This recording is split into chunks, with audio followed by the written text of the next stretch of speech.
Bonjour tout le monde, mon nom est Cécile Captieux et je suis coach de vie chez Secala Transformation Coaching.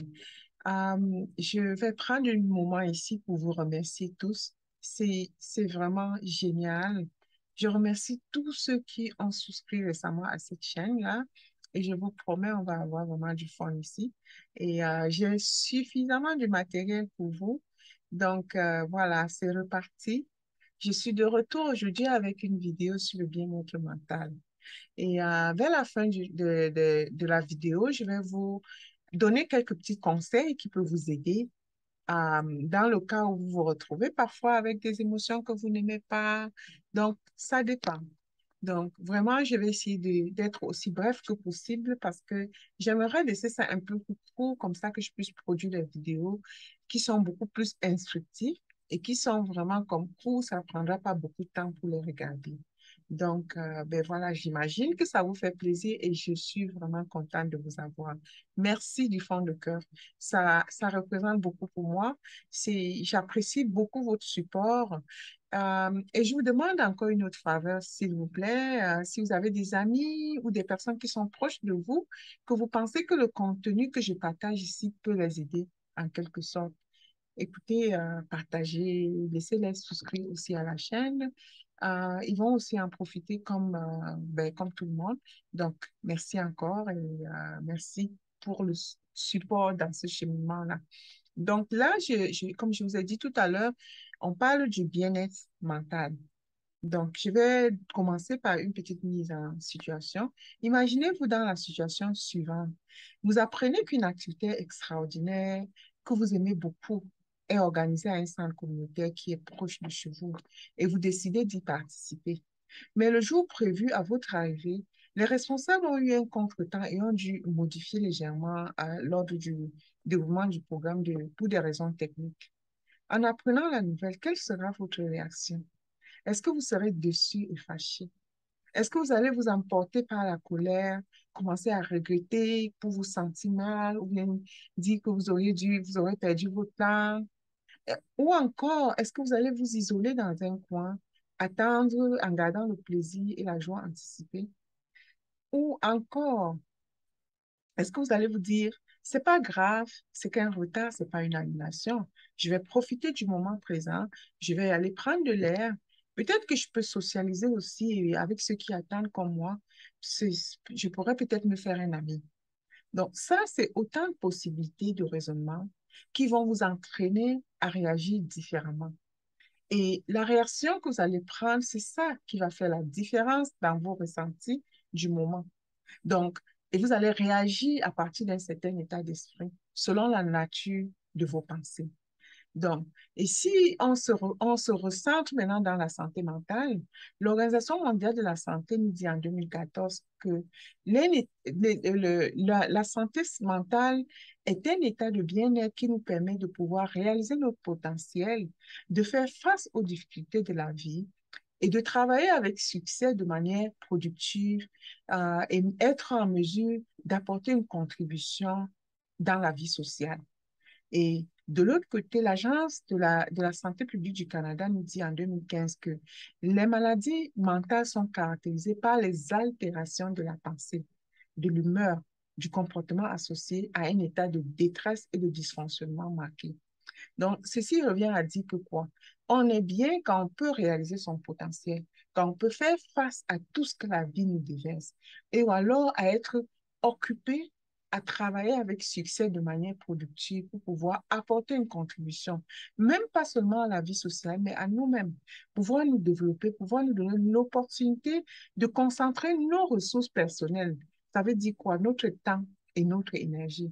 Parce que les ressources personnelles qui sont vraiment comme illimité, c'est vraiment notre énergie. Parce que c'est notre énergie, à tout moment, on peut décider qu'on veut faire quelque chose. On sait comment est-ce qu'on peut aller augmenter le degré d'énergie qu'on ressent dans le corps. Le temps, quand même, c'est une ressource limitée, donc ça nécessite une certaine gestion de notre part.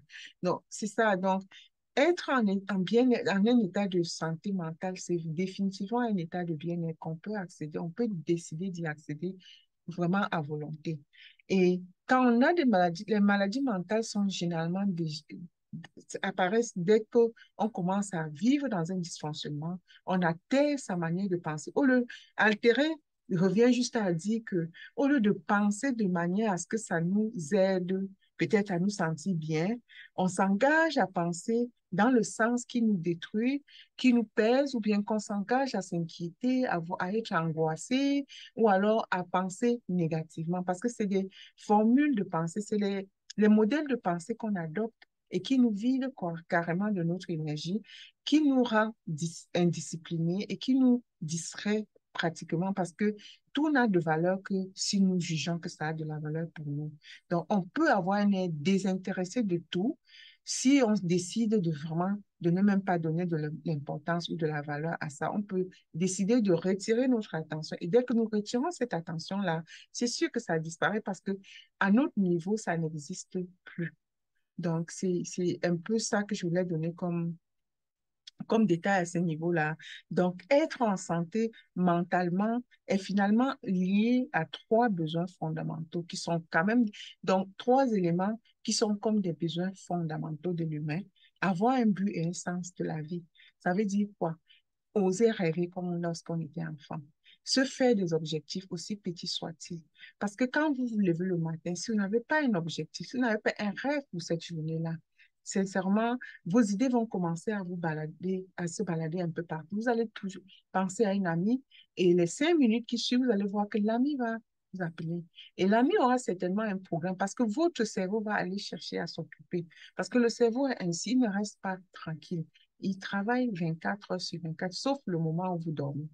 Donc, il y a une partie du cerveau, normalement, qui continue à fonctionner, même lorsqu'on dort. Mais la partie consciente qui est éveillée, comme vous et moi, on se parle là, je suis en train de parler à travers cette vidéo, et vous êtes en train d'écouter de l'autre bord. Cette partie-là, restez éveillée et cherche à s'occuper. Et si vous n'êtes pas consciemment en train de l'occuper, le guider vers la direction que vous voulez et qui vous plaît et qui vous épanouit et qui vous avance dans vos objectifs de vie, il va aller balader peut-être sur une distraction. Il va aller balader sur penser à un ami qui va certainement vous appeler. Soit vous utilisez dans ses objectifs à lui, soit vous distraire à vous occuper et vous allez vous occuper à vous distraire, peut-être dans le jeu, peut-être dans n'importe quoi. Donc, c'est vraiment avoir un but et un sens dans sa vie pour se rester vraiment équilibré mentalement. Le deuxième point, c'est vraiment jouir d'un sentiment d'espérance. Ça veut dire quoi? Sortir de la zone de confort et agir sur ses objectifs. Ça demande un peu de courage. Ça demande aussi qu'on soit passionné et qu'on soit uni en harmonie avec ce qu'on veut faire. Parce que si on ne se donne pas suffisamment de raisons, pourquoi est-ce qu'on veut accomplir quelque chose? On va se retrouver dans le cadre de procrastination. Et il n'y a pas de procrastination parce qu'il y a toujours des raisons valables pourquoi on n'agit pas sur un objectif. Soit c'est parce qu'on a mis des conditions qui nous semblent qu'on est émerveillé, on ne peut pas commencer. Soit c'est parce que on a peut-être certaines limites, certains enjeux ou certaines dispositions qu'on s'est mis. Si on va là, ça va nous faire perdre ci, ou ça va nous faire perdre quelqu'un, ou ça va nous faire que on va être rejeté. Donc, il y a beaucoup de choses qui rentrent dans ce jeu-là. Donc, jouer vraiment, ça veut dire quoi? Espérer positivement. Espérer que cette journée-là qui commence, c'est un potentiel. Parce qu'on ne peut pas avoir l'un sans les autres. C'est sûr qu'il y aura peut-être des choses qui vont moins nous plaire, mais certainement, il y aura des choses qui vont nous plaire si nous faisons attention à elles. Parce qu'une journée de 24 heures qui passe, certainement, il y a du bon et du mauvais. Mais c'est important de comprendre que comme la vie est toujours en équilibre, comme on est dans un univers bipolaire, comme j'ai souvent dit, donc, tu ne peux pas avoir le jour sans la nuit. Il faut toujours quelque chose et son contraire. Et l'intérêt, c'est de ne pas chercher à être dans l'un des deux pôles, de balader entre les deux pôles, mais de se retrouver vraiment au milieu. Parce que quand tu restes au milieu, tu es en paix, tu es serein, tu sais que tu es confiant et tu sais que tu es capable, quel que soit ce qui arrive, vraiment de t'assurer que tu avances ou bien que tu arrives à faire qu'est-ce que tu veux. Donc, moi, je dis sentiment d'espérance, de croire en quelque chose, de croire que quelque chose est possible. Parce que si tu sais que déjà d'avance que c'est gagné, tu vas te dire pourquoi ça ne vaut même pas la peine de se déplacer. Et le troisième point, c'est de pouvoir jouir d'un sentiment d'appartenance. Sentiment d'appartenance, c'est vraiment revenir à avoir des relations autour de soi, s'entourer avec des personnes qui nous aiment et qui nous entretiennent, qui nous supportent. Et faire partie d'une communauté, se faire des amis. Parce qu'on est dans le monde et on navigue tous dans un cheminement. Quel que soit ce que quelqu'un t'a fait, quel que soit comment est-ce que la personne a fait, c'est quand même important. Je dis bien, c'est même nécessaire de se mettre dans une certaine prédisposition à se lever, à se mettre au-dessus, à se mettre au-dessus et être capable de prendre du recul et considérer que la personne était dans un certain état d'esprit qui l'a forcé à agir comme ça. Ne pas rejeter la personne, mais rejeter la pensée qui vous a fait le voir dans cet état d'esprit-là. Et maintenant, reconsidérer les choses et continuer la relation parce que la vie est belle, mais ça dépend de notre sens avec lequel on regarde, la pensée avec laquelle on regarde quelque chose, ça peut être bon pour nous comme ça peut être mauvais pour nous. Donc, c'est super important de comprendre qu'à la base, tout est bon. Et c'est notre perception de ce que nous regardons qui nous fait réagir de certaine manière ou alors ressentir d'une certaine manière par rapport à ça. Donc, là, je vous ai dit que les trois éléments qui conditionnent, qui sont liés à la santé mentale, c'est avoir un but et un sens pour sa vie, jouir d'un sentiment d'espérance, espérant le meilleur, quel que soit le cas, jouir aussi d'un sentiment d'appartenance. Donc, appartenir à un cadre, on ne peut pas quand même cheminer tout seul dans un monde où il y a des milliards, je ne sais pas, des billions de personnes. Donc, on s'arrange quand même à avoir quand même des gens autour de soi parce que c'est important d'être accompagné. En tant qu'être humain, on est des êtres social. Donc, on n'est pas supposé de naviguer seul dans la vie. Donc, ça, c'est un besoin fondamental qui est super important. Donc, et ce qui revient à dire que le bien-être mental est vraiment intérieur. C'est en fait l'harmonie entre l'esprit, le corps et le cœur. Parce que l'esprit pense, rationalise et nous aide à faire des choix et à avoir des préférences et faire des décisions. Le cœur ressent, il ressent tout toutes les émotions, qu'elles soient négatives ou positives. Et notre corps nous aide à bouger, à agir et à poser des actions vers la réalisation de nos objectifs. Être bien maintenant revient donc à être en accord avec soi-même, être en harmonie avec nos pensées, nos paroles et nos actions. Donc, ressentir nos émotions est vraiment important. Qu'elles soient mauvaises, qu'elles soient comment, même si nous n'aimons pas la façon dont nous nous ressentons, c'est important de se permettre de ressentir ces émotions-là. Parce que les émotions sont en fait des messages. C'est un message, que ce soit la peur, que ce soit la colère, que ce soit n'importe quel type de relation, d'émotion qu'on ressent, c'est valable et c'est un message que nous devons recevoir. Donnons-nous la possibilité d'être humain et de ressentir ce que nous ressentons, recevoir le message, que ce soit la joie, la peur, la colère, la tristesse, la surprise, le dégoût, la sérénité, l'amour, la fierté, la jalousie, la motivation. Ou si on est même contrarié, on est déçu, on est inspiré ou on est hésitant, qu'on soit en confiance ou qu'on soit inquiet, qu'on soit étonné ou qu'on ait honte. C'est des messages cachés. C'est important d'aller là-dedans. Et c'est à ce niveau que vers la fin, je vais encore revenir sur comment est-ce qu'il faut vraiment ressentir ces émotions et les laisser aller. Donc, sachant selon la science aujourd'hui que nous avons plus de 70 000 pensées en une journée. Vraiment, ça veut dire quoi? Ceci veut dire que les pensées que vous avez eues aujourd'hui vont revenir demain. Et ce n'est pas les mêmes pensées. C'est la nature des pensées. Donc, si vous avez, par exemple, pris l'habitude de penser beaucoup négativement ou aller toujours critiquer les choses ou voir le sens vers la négativité, vous allez avoir les mêmes types de pensées, pas les mêmes pensées, mais les mêmes natures de pensées. Donc, c'est pour ça qu'on dit, les scientifiques disent que c'est 70 000 pensées qu'on a en une journée. Donc, c'est vraiment pas la peine d'aller chercher à contrôler ces pensées, mais il y a un raccourci pour gérer le tout qui est vraiment important de juste porter son attention au ressenti qu'on attend, qu'on ressent à chaque moment donné. Parce que on ressent et avant de penser. on ressent. Parce que si vous avez eu si vous avez peut-être la pleine conscience de remarquer qu'est-ce qui se passe en vous, vous allez réaliser que je ressens peut-être une inquiétude et directement je reçois donc une pensée m'est inspirée vers le sens que je dois m'inquiéter. Donc, c'est hyper important de prendre à ce niveau-là, quand on ressent ces émotions, on s'assoit avec soi et on essaie de pratiquer les 4 étapes que je vais vous donner tout à l'heure. Parce que quand on porte l'attention sur son ressenti, ça veut dire qu'on identifie la pensée et on choisit les 4 étapes suivantes pour ressentir et lâcher prise. Parce qu'on n'a pas la place. On a beaucoup de choses à faire et la vie ne nous attend pas. La vie chemine. On est dans un cheminement. À l'instant présent, vous ressentez quelque chose. L'instant d'après, vous ressentez quelque chose. Vous voyez, ça se passe assez automatiquement parce que notre système, il fonctionne vraiment inconsciemment parfois et de manière à ce que quand on ne décide pas, n'émet pas l'intention d'être présent, d'être attentif à ce qui se passe en nous. Parfois, on se perd, on ne réalise même pas que c'est nous qui faisons tout le mécanisme. Donc, la première des étapes, c'est vraiment d'observer. D'observer sans jugement ce qui se passe en soi. Parce que ce qui est sûr, c'est que ce qui arrive en premier, c'est les sensations. On ressent une sensation. Quand on ressent une sensation, dès lors qu'on émet on ajoute du sens, ça devient une émotion. Parce qu'on reçoit une sensation dans le corps. Ça peut être une sensation de douleur. Et dès lors on commence à chercher la raison. Pourquoi est-ce que je devrais ressentir ça? Ah, c'est telle chose. Directement, c'est devenu une émotion. Et la deuxième étape, c'est vraiment accueillir l'émotion, même si on a fait l'erreur d'ajouter du sens à la sensation et que c'est maintenant devenu une émotion, on accueille aussi l'émotion sans jugement.